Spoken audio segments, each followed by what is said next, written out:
Pajanga, to jest kanał Podróże Wojownika. Właśnie rozpoczynam swoją kolejną wyprawę, czyli wyprawę do Nepalu, a dokładnie w Himalaje. Jednym z moich celów podróżniczych jest zdobycie najwyższej góry świata, czyli Mount Everest, ale jeszcze nie tym razem. Tym razem jadę spróbować zdobyć Ama Dablam i Island Peak.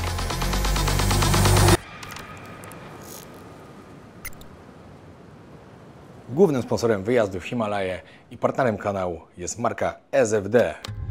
Siemanko, pozdrawiam serdecznie, moi kochani, jest 1 kwietnia i to, co powiem zaraz, nie będzie wcale żartem na prima aprilis. Dzisiaj zaczynam mocne przygotowania do mojej kolejnej wyprawy. Dobra, przygotowuję się do pierwszego treningu spinaczki.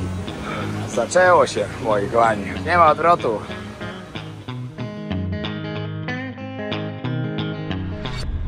No i pierwszy trening na ściance za mną. Powiedziałem, że dopóki nie wejdę tam, to nie wychodzę. I wszedłem, ale było bardzo ciężko. Pierwsze zdarcie jakieś malutkie, pierwsze odciski. Ale tak to ma wyglądać. Idziemy. Jedna z bardziej znanych firm w Polsce, z którą od 2 tygodni rozmawiałem na temat tego, że dostarczą mi cały sprzęt na wyprawę, oczywiście jeszcze tam coś dodatkowego, wiecie, prowadziliśmy rozmowy, wszystko było dogadane, no po prostu wszystko było profesjonalnie załatwiane, naprawdę, na nic nie mogłem narzekać, bo ludzie, którzy tam pracują, na pewno są profesjonalni, ale ci, którzy stoją na górze, już nie są, ponieważ we wtorek mieli mi wysłać umowę i w środę wysłać sprzęt. W środę do mnie dzwonią, sorry, rezygnujemy. Ja nie mogłem w to uwierzyć. Ja mówię, jak rezygnujecie? Mi zostały 2 tygodnie do wyprawy, a wy mi dzwonicie teraz, że mi rezygnujecie? Jak ja mam to teraz załatwić wszystko?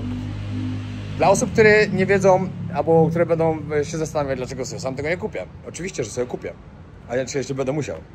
Ale jeśli się z nimi dogadywałem, zaufałem im i w zamian mieli dostać naprawdę bardzo dobrą reklamę, ponieważ to miał być główny sponsor tej wyprawy. A oni mi 2 tygodnie przed dzwonią, że nie, że rezygnują. To ja nie wiedziałem, co mam zrobić. Ja mówię, gdzie to jest profesjonalizm z waszej strony, bo nie ma go.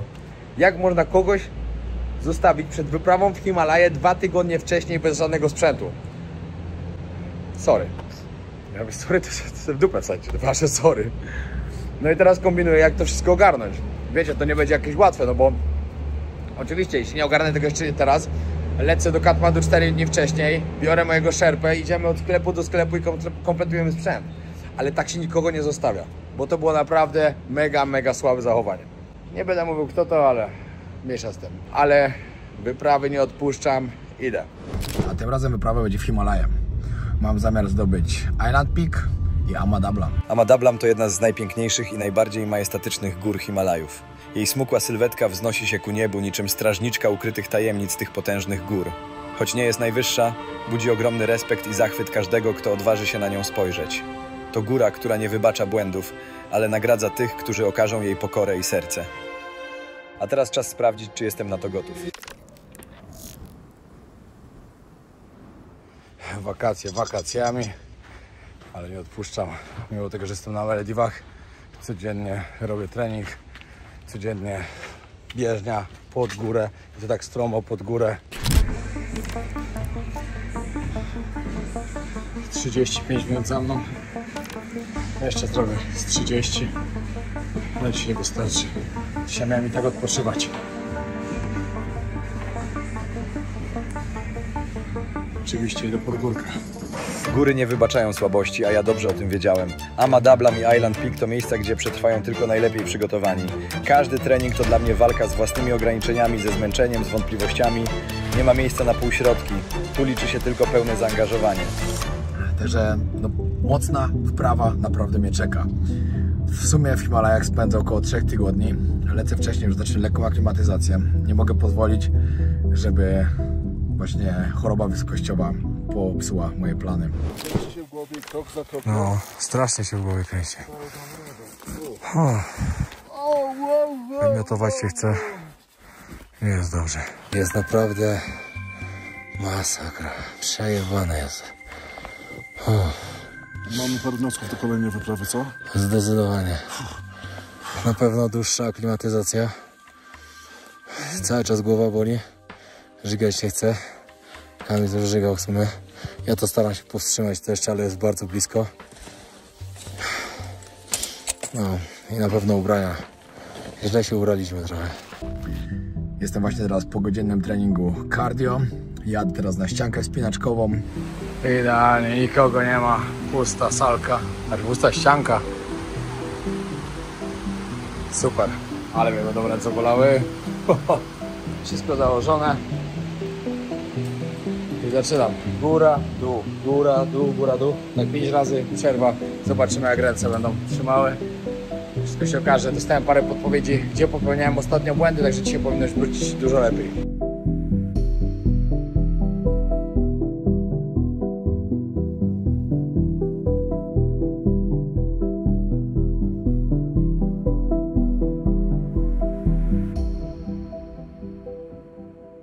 Po południu plecak, jakieś 10 km marszu i zaczynam naprawdę mocno się do tego szykować. 9 dni do wyprawy. Wczoraj zrobiłem 10 km marszu z plecakiem, 10 km, no tak około 10 km. Teraz właśnie robiłem marsz, parę kilometrów plus schody. Raz wchodzę co drugi stopień, raz pojedynczo i tak w kółko. No i wracam do domu, jestem do domu teraz ponad kilometr. Później plan ścianka wspinaczkowa. Naprawdę do tej wyprawy chcę być gotowy.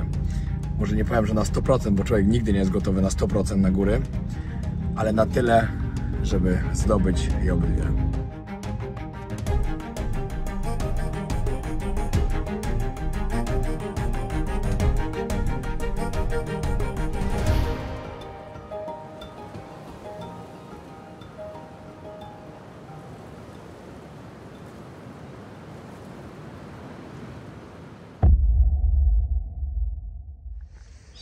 Problemy z rwą kulszową były mocne, znaczy nie mówię, że już przeszły, bo nie wiem, ale dostałem trochę fajnych takich tipów od obserwujących mnie ludzi.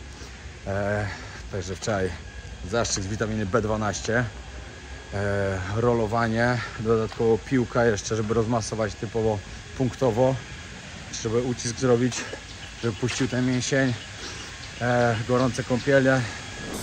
No i tak zastrzyk z witaminy B12, pośladek zrobiony, teraz gorąca kąpiel. Muszę walczyć ze swoją rwą kulszową, która mnie naprawdę bardzo mocno dokucza. Dzisiaj rano wstałem bez bólu, a ostatnie 2 tygodnie to praktycznie wstawałem ze sztywną nogą, nie mogłem kroku zrobić.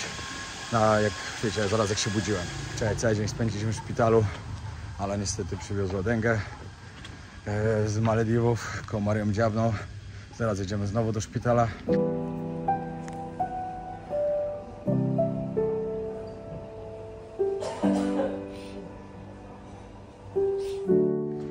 Jeszcze nie wiem, czy po prostu jej wyprawa w Himalaje się nie uda, bo chciała zrobić Everest Base Camp z koleżanką, ale po dędze ciężko może być. Zobaczymy, jakie dzisiaj wyniki będzie miała i jak się będzie czuła.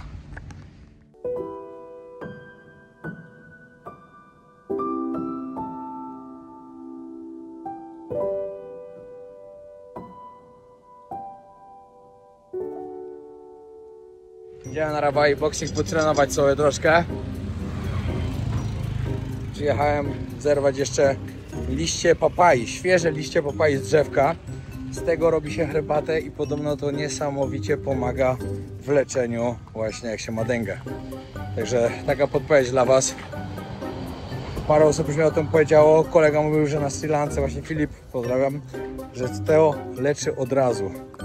Bierzecie tylko świeże listki właśnie takie ze szczytów, zrywacie, robicie herbatkę, wypić taki napar. Najlepsza medycyna. Rawai Boxing Camp. Robiliśmy tu nasz pierwszy obóz. Nagmoj Camp. Przyszedłem trochę wzmocnić nogi, trochę przysiadu będzie trzeba porobić, wzmocnić górne partie. No wszystko z głową przede wszystkim. Później jeszcze planuję ściankę. Cały czas się coś wyprawia, cały czas się coś przydarza na mojej drodze, ale sumiennie się przygotowuję. Naprawdę chcę zdobyć te 2 góry. Znaczy Island Peak to myślę, że to nie będzie jakiś problem, bo to jest wiadomo. Ale Ama Dablam to jest ciężka góra, techniczna, już bardzo chcę to zrobić.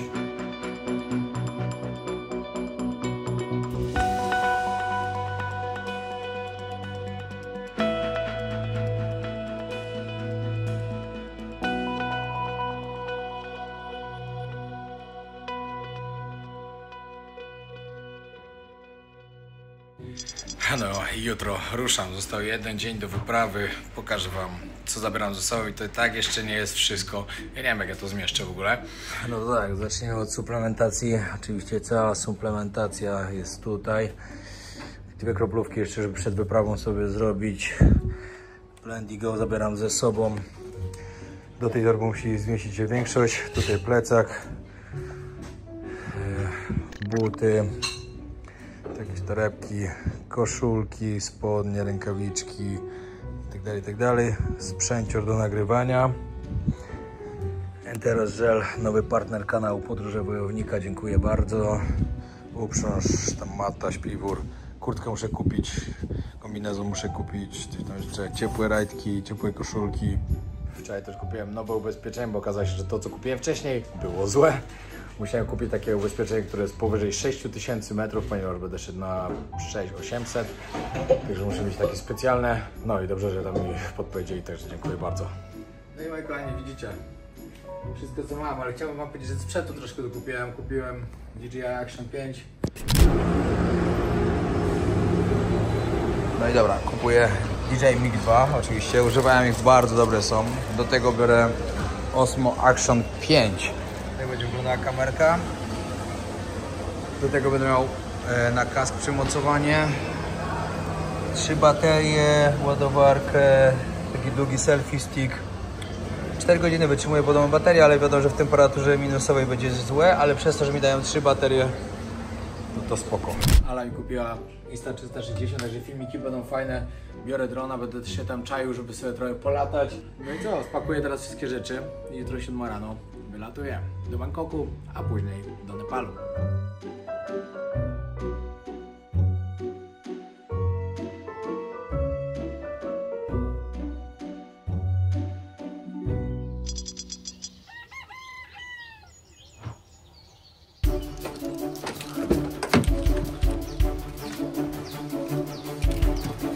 No i moi kochani, rozpoczynam wyprawę Himalaje. Słuchajcie, to jest ciężkie, co nie wyobrażacie. Nie wiem właśnie, czy jestem w dobrym miejscu w ogóle. Strasznie dokuczają mi plecy, naprawdę strasznie. Poszedłem 2 dni temu na masaż sportowy, żeby jeszcze fajnie mięśnie rozluźnić. No jak zwykle tajki zrobiły mi jeszcze gorzej niż mogło być. Tak to jest. Ale mam farta, wiadomo, że się spóźniłem i poszedłem właśnie na domestic flight zamiast na international. Okazało się, że źle. Pani zadzwoniła tam, okazało się, że tam już zamknięte, ale na szczęście biorą mój bagaż. O, całe szczęście. Jak zwykle na farcie. Ja nie wiem jakim cudem, ja miałem wszystko wyliczone elegancko. I tu ta pani nie wzięła tu mojego bagażu, no to bym stracił lot. Moi drodzy, zaczynam wyprawę, ale na początku zacznę od 2 paracetamolów. Mam taki ból. Ale to nic. Mam 4 dni jeszcze w Katmandu, także przejdzie.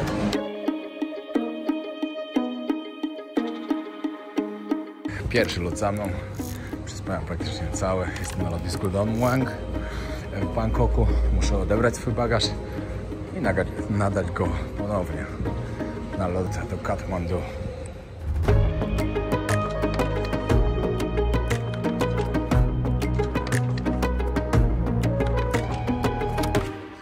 Obiadek zjedzony, kawka wypita, trochę popisałem. Dzisiaj już wysyłam pierwszy fragment do korekty dziewczynie, która będzie mi to poprawiała. Myślę, że w czerwcu będzie już preorder. Taki jest plan. No, musiałem przed chwilą kupić Voltaren i tabletki takie antyzapalne. Jak się mówi? Przeciwzapalne. Mam 4 dni, żeby się wyleczyć. Ale dam radę. Wszystko jest tu. Ale cieszę się, że do Katmandu lecę. Naprawdę uwielbiam Nepal. Byłem już 4 razy chyba wcześniej. 4, może 5, nie wiem. Ale za każdym razem wracam z uśmiechem na ustach. Po prostu Katmandu. Wziąłem sobie taki lepszy hotel, żeby jeszcze 4 dni teraz zrelaksować, skorzystać z tego. Łazienka z wanną, bo później to już z kąpielą będzie różnie.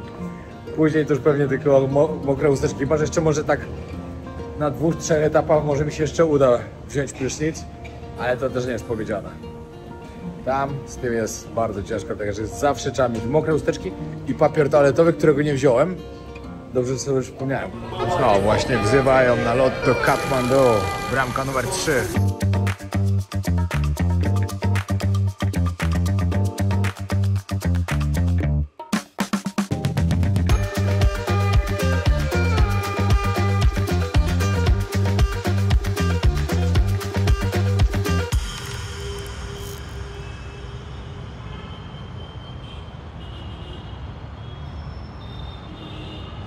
Dobra, pierwsze to na lotnisku, trzeba wizę załatwić.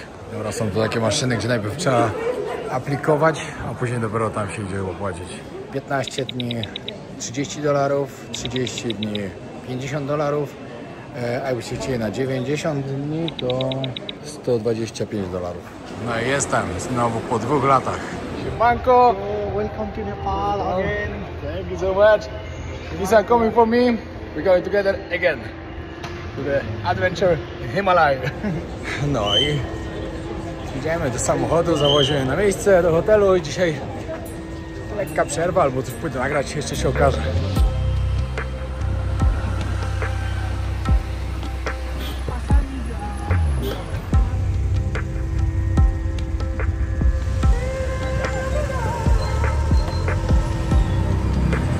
No i jesteśmy na Tamelu.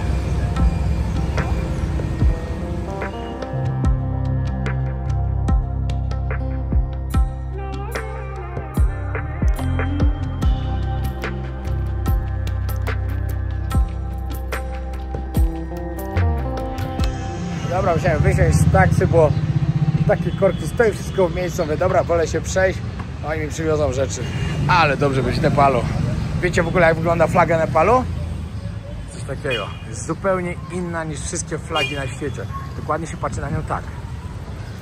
Wszędzie sklepy z pamiątkami różnymi. No tutaj Tamel to jest zdecydowanie najlepsze miejsce, żeby się zatrzymać. No bo wszystko się tu dzieje. No tutaj jest całe życie właśnie Katmandu.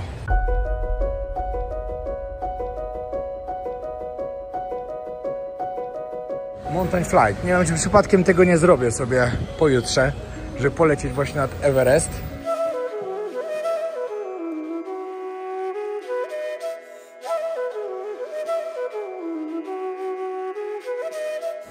No prawdopodobnie tak będzie, bo widziałem już ofertę, co chcę zrobić. Dodatkowo jak przyjeżdżacie tu, bardzo, ale to bardzo wam polecam.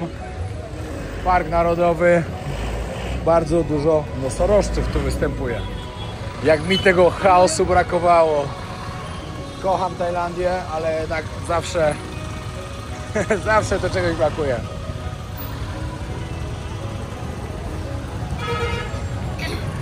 Weź się tu przedostać. Ja zawsze mówiłem, że Katmandu to taka brama do Indii.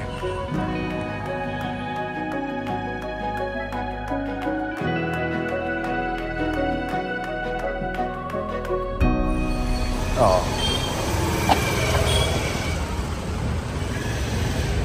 Czemu nie? Ale zaraz zrobię check-in i od razu zjeść coś dobrego. Mam taką ochotę na te pierożki Momo. No, thank you. No nic.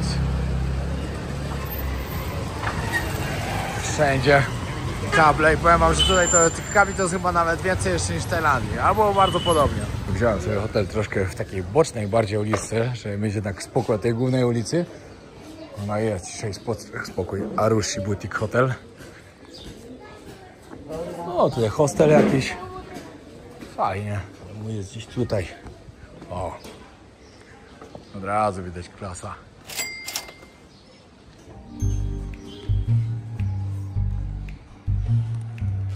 No bardzo ładnie, bardzo, bardzo. Hello. No i tak, taki mam pokój. 3-osobowy, jestem sam. Tak chciałem wam, żeby było wszystko fajnie. Na górze mam restaurację, basenik, siłownia, raczej z niej nie będę korzystał, ale jest. No i balkonik. No jest brudne Katmandu. Miasto, które po prostu jest tak zanieczyszczone, że aż szok. Smog tutaj jest taki, że się dziwię, że w ogóle ledwo, ale widać te góry.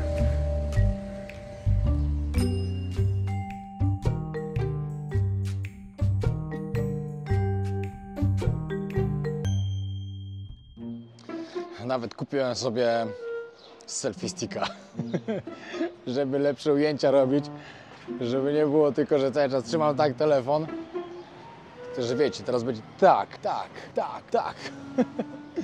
z każdej możliwej strony. Nie, myślę, że teraz naprawdę sprzęt, który jest kupiony na tą wyprawę, powinien bardzo podwyższyć jakość przede wszystkim filmów, żeby lepiej wam się oglądało.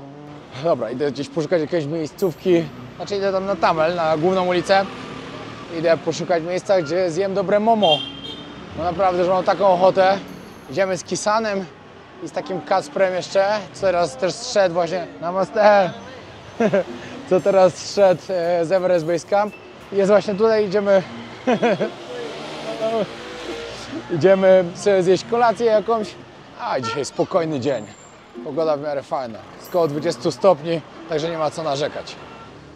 Stare, porozwalane budynki i wszędzie kable. Taki klimat tutaj jest. To jest właśnie Katmandu.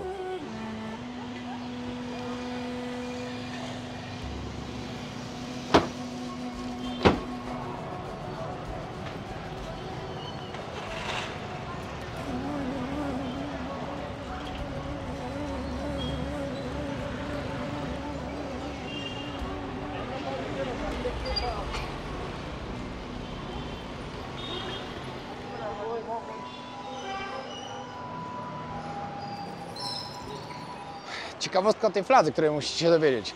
To jest jedyna flaga na świecie, która nie ma kształtu prostokąta. Żadna inna. Tylko ta ma właśnie taki wygląd. Symbolizuje Himalaje, Słońce i Księżyc.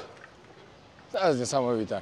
Nepal nie był nigdy skolonizowany. Zresztą tak samo jak Tajlandia. Też nie była nigdy skolonizowana. Ale co do Nepalu, to wiecie, było bardzo duże prawdopodobieństwo, ponieważ tutaj Brytyjczycy kolonizowali, no wiadomo, Indię i tak dalej, a Nepal nie dał się skolonizować.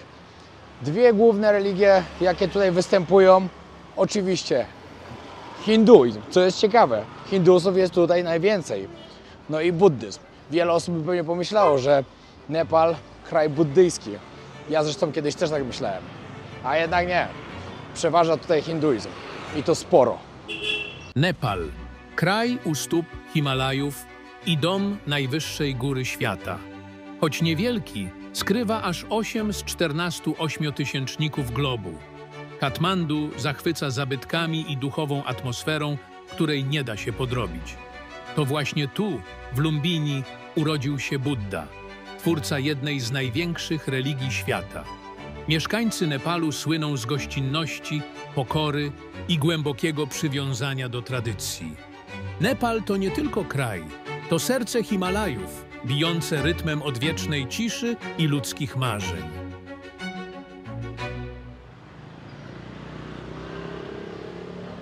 To jest ten klimat, który ja po prostu kocham. Nepal, tutaj Katmandu to jest miejsce, w którym spokojnie mógłbym pomieszkać.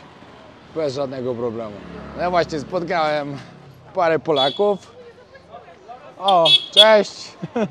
Następni, to bardzo dużo Polaków jest w Katmandu. Pozdrawiam serdecznie oczywiście. Muszę znaleźć najlepsze miejsce z tymi pierożkami, ale pamiętam, że ja tutaj w ogóle kiedyś mieszkałem w 3 różnych miejscach. Tu właśnie na tej ulicy, na której teraz jestem. To jest takie centrum tego Tamelu. Tutaj się poruszać to też nie jest łatwo, a tym bardziej poruszać się samochodem. Jechaliśmy naprawdę z lotniska tak długo, nie jest wcale daleko, a jednak długo się jechało i to zdecydowanie za długo. O, tu jest jeden z hoteli, w których mieszkałem. Właśnie. Tu się wchodziło w bramę. Tam mieszkałem z Alą ostatnio. Fajne miejsce. Ale chciałem coś lepszego teraz. Przed taką wyprawą, jaka mnie czeka, muszę naprawdę dobrze odpocząć.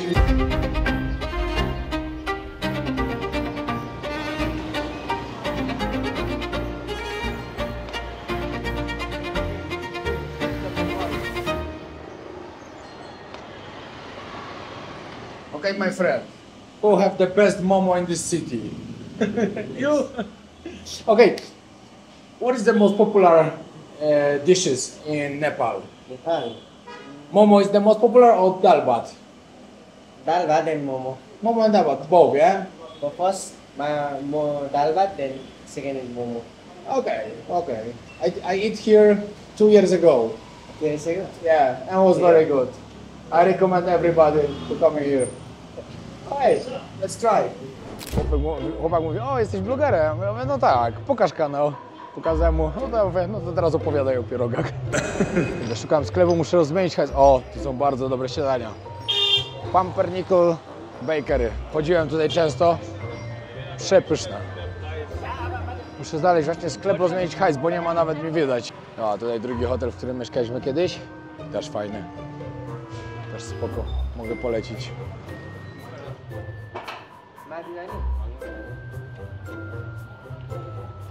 Pierożki, momo. Dobra, robimy teścik momo. Peter. But this one is my nickname. Podróże wojownika. Nickname. Dobra, próbuję. Chciał mi dać jeszcze sos ostry, ale dziękuję. Jaha. No, to jest uczciwa cena. Za 10 pierogów zapłaciłem 3,80. W Nepalu żyje 30 milionów ludzi, z czego w samym Katmandu, czyli w stolicy, żyje 1,5 miliona. Także trochę ludzi tutaj jest. Szczerze, nie spodziewałem się. Wiedziałem, że Katmandu jest duże, no ale że aż tak.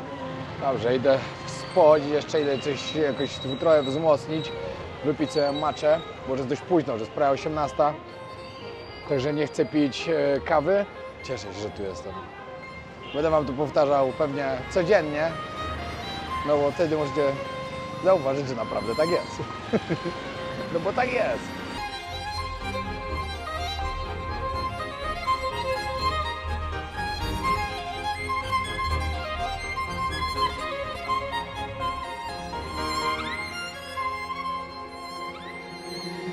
Babka stoi, chce wyciągnąć ode mnie jakiś hajs. Na chorą córkę pewnie. Ale nie ma szans. To jej się nie uda. No. Czego musicie obowiązkowo spróbować właśnie będąc tutaj? Oczywiście masala tea, no to wiadomo, no to jest herbatka. Cześć. No, kolejnego Polaka spotkałem. Sami Polacy tutaj są. Ale Kisa mi też mówił, że po tej serii, co wrzuciłem z Everest Base Camp, to też tylu Polaków zaczęło do niego przyjeżdżać. Mówi, żeby jego biuro po prostu wystrzeliło w kosmos. Że jest mi tak wdzięczny. Także cieszę się bardzo, lubię. Wielu osobom tak na świecie już pomogłem przez to, że z nimi nagrałem po prostu. I to mnie cieszy. Naprawdę bardzo, bardzo mnie to cieszy. Dokończąc moją myśl, którą właśnie została przerwana. Masala tea. No to wiadomo, herbatka z mlekiem, bardzo pyszna i taki mocny. Dal bhat. Dal bhat to jest tak pyszna rzecz, zresztą jak się idzie na Everest Base Camp, to dal bhat można jeść codziennie. I dal bhat jest tak, że to się... Ile się zje, to oni cały czas dokładają, bo ten dal bhat to mówią, że to jest power of Himalaj, czyli siła Himalajów, no i tak dokładnie jest. Można żreć, ile wlezie. I oczywiście momo, pierożki. No to widzieliście, 10 pierożków za $1. Co za cena. Co to tatuujesz? Pokaż. Mam projekcik. Ale to jest dokładnie on Ci Everest zrobił, czy jest tak po prostu? Everest, Loce chyba jest obok. To jest Kalapatar widok generalnie. No okej. Ale tam było zimno, co? Mega, 20 stopni na minusie. Kurwa, tam zamarzałem wtedy. Ale to tak jest, po prostu nigdy nie jest za zimno, są złe ubrania po prostu. Tak. Ja miałem złe ubrania, myślałem, że tam zamarznę. Mi kupiłem sobie rękawiczki, powiedzieli, że będzie ok na No. Kalapatar. Co ty? Ja miałem rękawiczki 2 pary, to mi ręce po prostu tak odmarzały. Ja nawet kamery nie mogłem włączyć. No, ja miałem podobnie bardzo.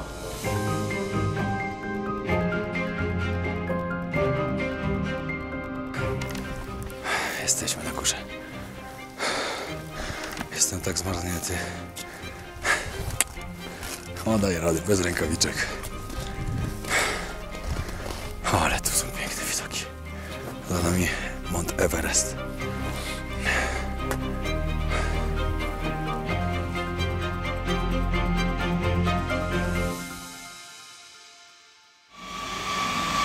Wiecie, co jest fajne przed taką wyprawą? To, że moje życie jeść pyszne, słodkie rzeczy i nie ma wyrzutów sumienia. Bo i tak tam schudnę, na pewno. Z parę kilo pewnie. Ale pyszne, Raffaello. Kocham. No i tak. Zaczyna się ściemniać. Ja czekam na Kacpra i na Kisana. I zaraz idziemy sobie coś zjeść. Thank you so much. Tutaj Mandala Street też jest fajną uliczką. Tutaj też mieliśmy kiedyś hotel. Tu byliśmy na pizzy, całkiem spoko. Polecam wam Vera Pizza. Bardzo dobra. Przeważnie jest kolejka, trzeba dość długo czekać. Flagi buddyjskie. Czekajcie, buddyjskie? Czy hinduskie? W górach Nepalu często zobaczysz kolorowe flagi modlitewne powiewające na wietrze. Każdy z ich 5 kolorów symbolizuje inny żywioł. Niebieski to niebo, biały powietrze, czerwony ogień, zielony wodę, a żółty ziemię. Te flagi nie służą ozdobie, mają rozpraszać modlitwy i dobrą energię, unosząc je w świat wraz z podmuchem wiatru.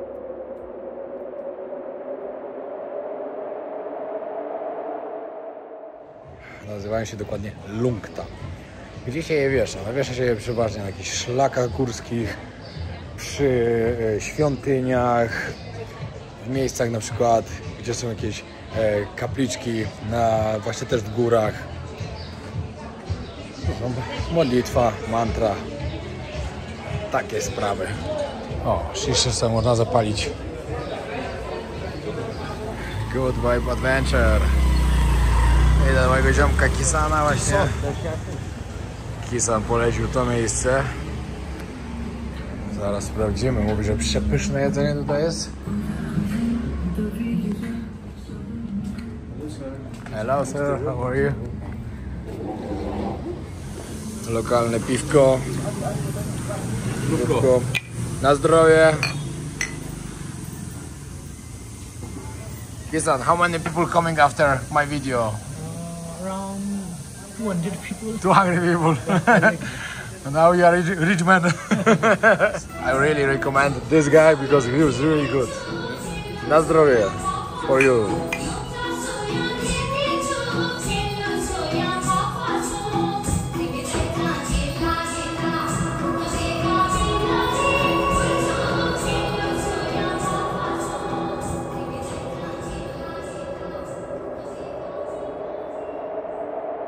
Okej.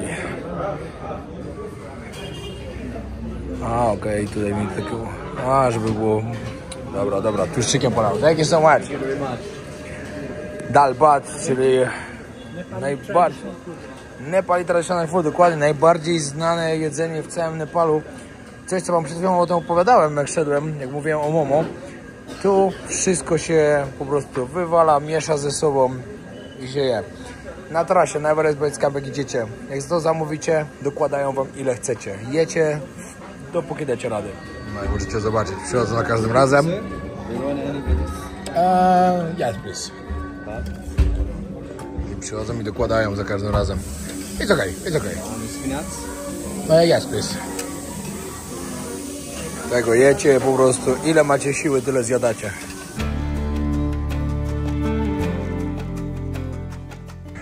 Siemanko.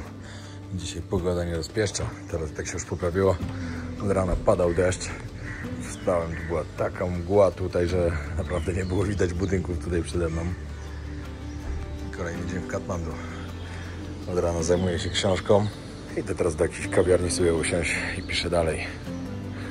Plan na dzisiaj dość mocny, dużo rzeczy do załatwienia i do nagrania. Ale czekam, aż pogoda się poprawi. Ogólnie żebyście wiedzieli też o tym, że tutaj na Tamel wieczorami praktycznie codziennie się coś dzieje. Tutaj ludzie przyjeżdżają z całego świata i szukają też rozrywki. Nie każdy przyjeżdża tylko w jakichś duchowych aspektach lub w górskich sprawach. Znaczy, to też oczywiście, to najbardziej też, no, ale ci ludzie też potrzebują się rozerwać. I właśnie wszystko dzieje się tutaj. W ogóle jest tu taka jedna dyskoteka, która jest podobno 44 na liście 100 najlepszych na świecie. I powiem wam szczerze tak, że aż z ciekawości pójdę sprawdzić, czy naprawdę tak jest. Ale to może nie wiem, może albo dzisiaj wieczorem, albo jutro. Zobaczymy, czas pokaże. Dzisiaj się mamy spotkać z paroma Polakami. Parę osób się do mnie odzywało. To spotkamy się wszyscy razem wieczorem. I zobaczymy.